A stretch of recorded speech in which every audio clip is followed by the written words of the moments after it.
하나님 말씀은 사무엘상 6장 1절로 16절 말씀인데 저는 10절까지 읽겠습니다.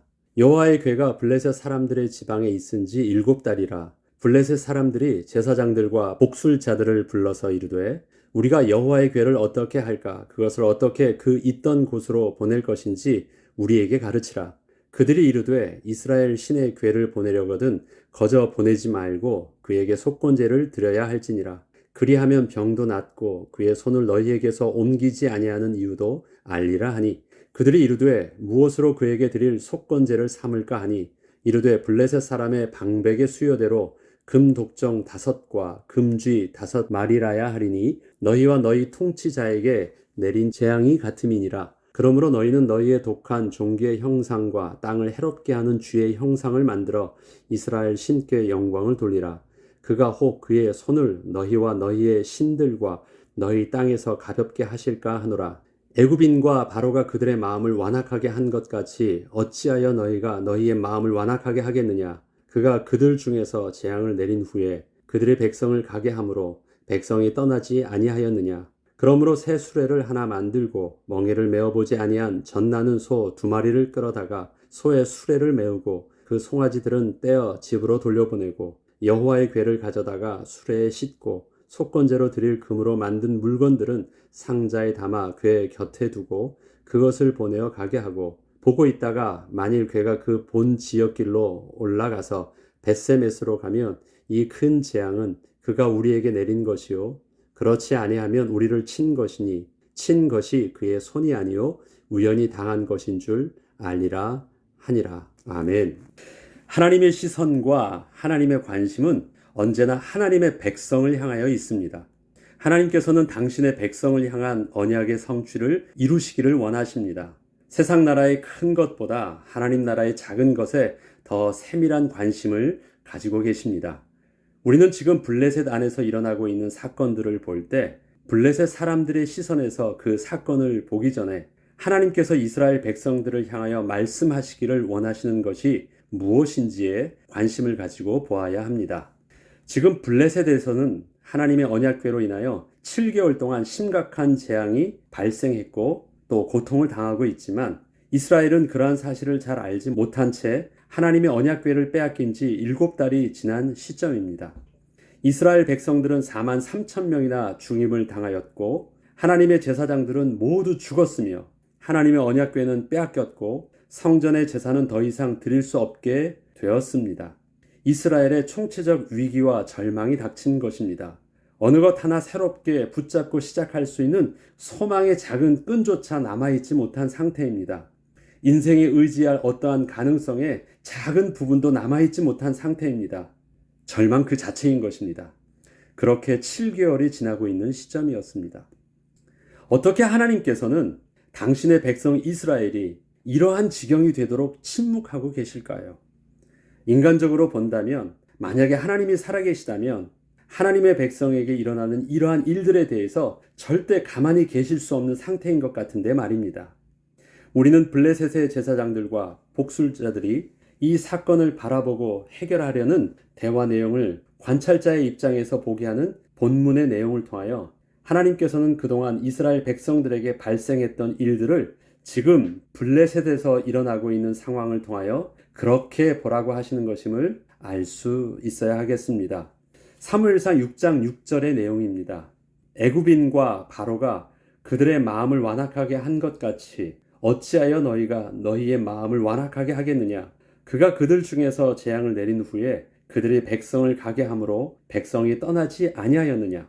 지금 블레셋은 자신들에게 일어나고 있는 사건이 지난날 애굽에서 출애굽을 막았던 애굽 왕과 백성들에게 닥쳤던 그 재앙들과 연관을 시키고 있습니다. 400년 동안 애굽의 종노릇하던 이스라엘 백성들이 하나님의 명령에 의하여 애굽을 떠나려 했을 때 바로 왕에게 보내줄 것을 요구하였으나 이스라엘을 우습게 여기고 거부하였다가 이스라엘 백성의 그 하나님에 의해서 재앙이 임함으로 고통을 다 당한 후에 결국 이스라엘 백성들을 보낼 수밖에 없었던 애굽의 실수를 우리는 다시 하지 말자는 것이었습니다. 더 이상 애굽 사람들처럼 완악한 마음으로 하나님을 대적하지 말고 본래 이스라엘의 하나님이 계셔야 할 그곳으로 다시 돌려보내자는 것이었습니다. 이것은 지금 이스라엘 백성들에게 들려주시는 하나님의 음성이었습니다. 하나님께서는 지금 블레셋을 통하여 겪고 있는 이스라엘 백성의 총체적 절망의 상황들을 지난날 이스라엘 백성들이 400년 동안 애굽의 종되어 아무런 소망도 없이 살아가던 이스라엘 백성들을 구원하사 약속하셨던 가나안의 축복으로 다시 이끌어 주신 그 하나님의 계획과 섭리의 눈으로 보라고 말씀하시는 것입니다.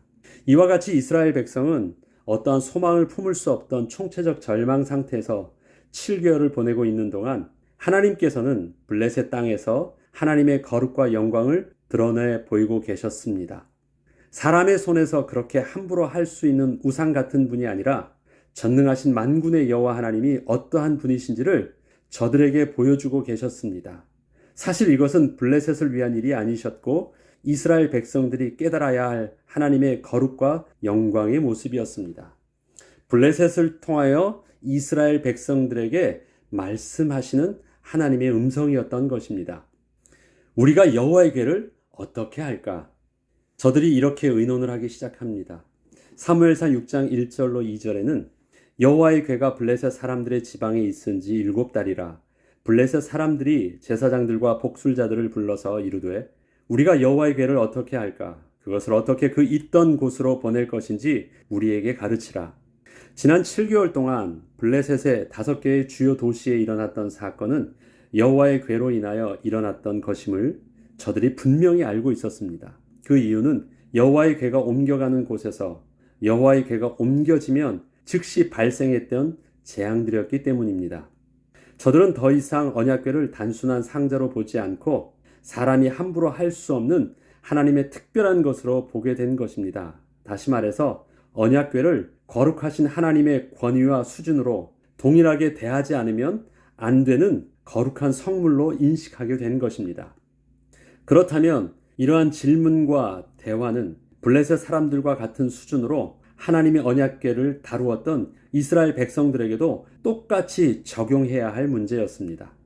이렇게 보자면 그동안 블레셋을 통하여 겪었던 불행들은 하나님보다 세상을 더 두려워했던 이스라엘 백성들이 반드시 경험해야 했던 하나님 앞에서의 두려움이었고 이해할 수 없었던 상황에 대하여 부르짖었던 어찌하여 하나님의 백성에게 이런 일이 일어날 수 있습니까? 라는 질문은 지난날에는 한 번도 생각해 보지도 못했지만 반드시 해야만 하고 온전한 답을 얻어야 했던 질문이었으며 올바른 해답을 얻은 후 시급하게 자신들의 불순종과 완악함을 내려놓고 다시 온전한 마음으로 하나님 앞에서 자신들이 있어야 할 위치로 내려가 다시 하나님을 삶의 중심으로 모셔야 하는 일이었습니다. 만약에 이렇게 정직하게 하나님의 백성이 하나님 앞에서 질문을 할 수 있게 된다면 하나님께서는 우리의 겸손하고 가난한 마음에 세밀하게 응답하여 주실 것입니다. 속건제를 드려야 할지니라. 그들이 이르되 이스라엘 신의 궤를 보내려거든 거저 보내지 말고 그에게 속건제를 드려야 할지니라. 그리하면 병도 낫고 그의 손을 너희에게서 옮기지 아니하는 이유도 알리라 하니 그들이 이르되 무엇으로 그에게 드릴 속건제를 삼을까 하니 이르되 블레셋 사람의 방백의 수요대로 금 독종 5과 금쥐 5마리라야 하리니 너희와 너희 통치자에게 내린 재앙이 같음이라. 그러므로 너희는 너희의 독한 종교의 형상과 땅을 해롭게 하는 쥐의 형상을 만들어 이스라엘 신께 영광을 돌리라. 그가 혹 그의 손을 너희와 너희의 신들과 너희 땅에서 가볍게 하실까 하노라. 블레셋 제사장들과 복술자들이 하나님을 위하여 생각한 제사의 제물과 방법들은 사실 하나님의 거룩하심에 전혀 맞지 않는 것들이었습니다. 그러나 저들이 어떠한 제물과 방식으로 제사를 드린다는 것은 그리 중요한 것은 아니었습니다.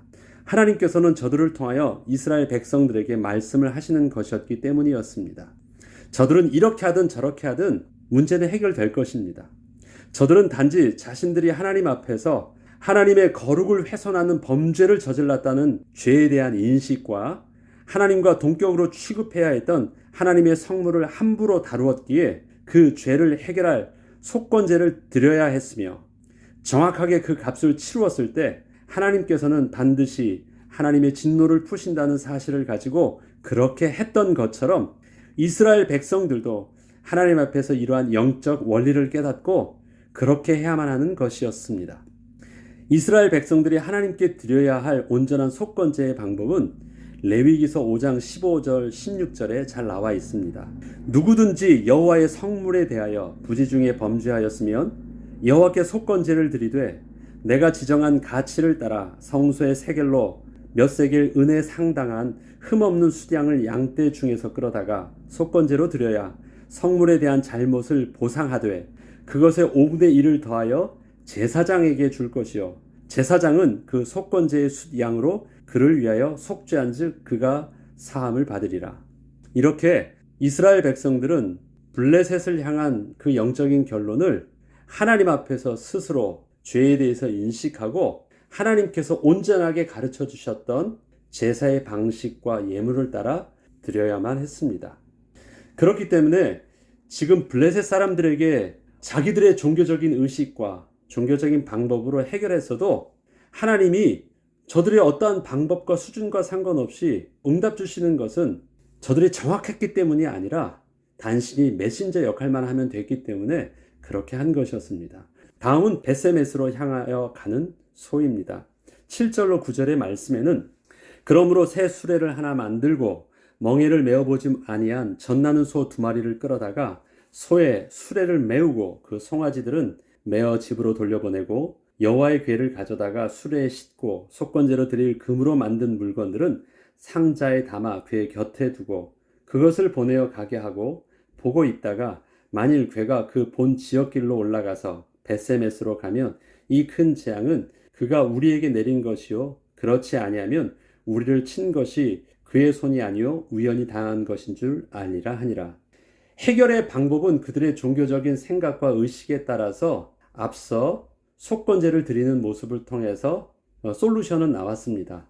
그런데 가만히 그 일들을 하면서 문득 이러한 의심과 생각이 들었던 것이에요. 혹시 이거 우연이 아니었을까? 진짜 하나님께서 행하신 필연적인 것이 맞을까? 필연적인 일이었다면 우리들이 이렇게 속건제를 통해서 행하는 그 일들을 통해서 하나님은 응답 주실 것이고 어떤 전염병에 의해서 우연히 발생되어졌던 일들이라면 아닌 것에 대해서 혹시 우리가 어리석은 생각을 하고 있던 것이 아닌가? 그래서 베세메스로 향하여 가는 소는 우연과 필연을 확인하기 위한 어떤 그들의 또 다른 방법적인 것이었습니다. 한 번도 멍에를 메어보지 아니한 훈련받지 않은 소가 갓 태어난 자기 어린 송아지를 놔두고 젖은 꽉 차인 상태로 송아지에 가지 않고 아무도 소를 이끌어가는 사람도 없이 좌로 우로 치우치지 않고 이스라엘 영내를 향하여 그 소가 진행을 하게 된다면 그동안 블레셋에서 일어났던 일들이 우연이 아님을 확신할 수 있을 뿐만 아니라 더 이상의 재앙도 없을 것이라는 종교적 믿음으로 저들은 그렇게 진행을 했습니다. 멍에를 매는 것은 훈련받지 않으면 안 되는 일입니다. 한 번도 멍에를 매지 아니었다. 그리고 젖소들은 매일 젖을 짜주지 않으면 그것이 굉장히 아프다고 하죠. 그리고 그것이 곱는다고 해요. 그래서 자기가 그 송아지를 사랑해서 젖을 물리려고 하지 않아도 그 젖소는 자기가 그 송아지를 통해서 그 차에 있는 젖을 빼지 않으면 고통스러워서 견딜 수가 없어요. 그래서 그 젖을 물려주어야 돼요. 그리고 낯선 길로 좌우로 치우치지 않고 송아지가 있는 곳으로 향하지 않고 저 이스라엘 땅 그 베세메스로 향한다면 이것은 우연히 일어날 수 있는 일들은 분명히 아니라는 것입니다. 본능을 무시하는 행동을 보이면 그 속에는 분명 또 다른 주권자의 의지가 있다는 것임을 확인할 수 있다는 것입니다. 우리는 우리의 삶과 신앙을 우연으로 보고 있습니까? 아니면 필연으로 보고 있습니까?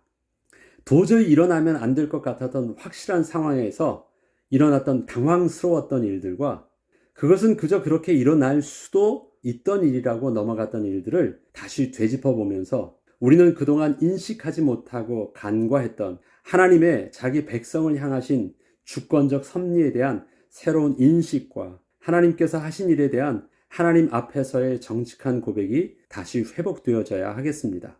우리의 삶에 우연은 없습니다.